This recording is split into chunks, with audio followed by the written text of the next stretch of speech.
George കുട്ടിയുടെ തിയേറ്ററല്ലേ? നന്നായിട്ടുണ്ട്.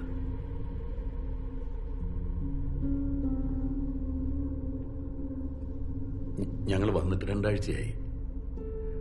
മറ്റന്നാൾ തിരിച്ചു പോവുക. കഴിഞ്ഞ വർഷം വന്നിട്ടുണ്ടായിരുന്നു മോന്റെ ശേഷക്രിയകൾ ചെയ്യാനായിട്ട്. ഞങ്ങളുടെ ഒരു വിശ്വാസം അനുസരിച്ച് അവന്റെ ബോഡി റിമൈൻസ് വെച്ച് വേണം അത് ചെയ്യാൻ. ഇനി അതില്ലെങ്കിൽ മരിച്ചു എന്ന് സങ്കല്പിച്ച് ചെയ്യുന്ന ഒരു രീതിയുണ്ട്. എന്നിട്ടും ഒന്നും അങ്ങോട്ട് ശരിയാവുന്നില്ല. ഒരു സമാധാനം കിട്ടുന്നില്ല. വീട്ടിലെപ്പോഴും വഴക്ക. ഗീത എനിക്ക് നഷ്ടപ്പെടുമെന്ന് വരെ പേടിയായി തുടങ്ങി. ഇപ്രാവശ്യം ഞങ്ങളൊരു ജോത്സ്യരെ കണ്ടിരുന്നു. ജോർജ് കുട്ടി, ഇതിലൊന്നും വിശ്വാസമുള്ള ഒരാളായിരുന്നില്ല ഞാൻ. പക്ഷെ ഇപ്പോഴത്തെ ഈ ഒരു സ്ഥിതിയിൽ സമാധാനം കിട്ടാൻ വേണ്ടി എന്തിനെ ആശ്രയിക്കുന്ന ഒരവസ്ഥയാണ്. ആ ജോത്സ്യർ പറയുന്നത്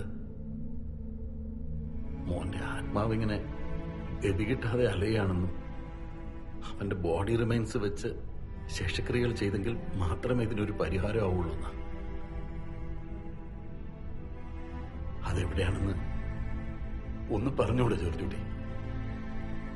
ആരും അറിയാതെ ഞാനത് എടുത്തോളാം. ഗീത പോലും അറിയില്ല. എന്റെ വാക്ക. നിങ്ങൾക്ക് എന്നെ വിശ്വസിക്കാം. ജോർജ് കുട്ടി, എന്റെ മോൻ ചെയ്ത എല്ലാ തെറ്റിന്റെ ഉത്തരവാദിത്തം ഞങ്ങൾക്ക് തന്നെയാണ്. ആ തെറ്റിന് ഇത്രയും വലിയൊരു ശിക്ഷ വേണോ? ഈ ദുരിതത്തിൽ നിന്ന് ഞങ്ങളെ ഒന്ന് രക്ഷപ്പെടുത്തിക്കൂടെ? ഞാൻ കാല് പിടിക്കാം.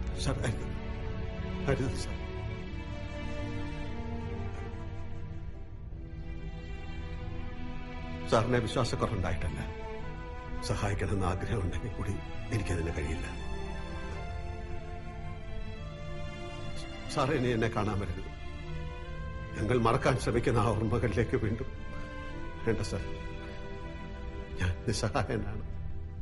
എനിക്കൊരിക്കലും സഹായിക്കാനാവില്ല. ജോർജ്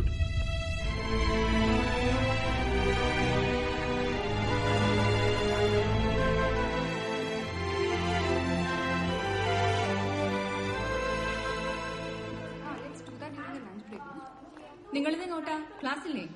സി മാം ഇന്ന് ലീവിലാ. അതുകൊണ്ട് ഞങ്ങളെല്ലാരും ലൈബ്രറി വരെ പോവാ.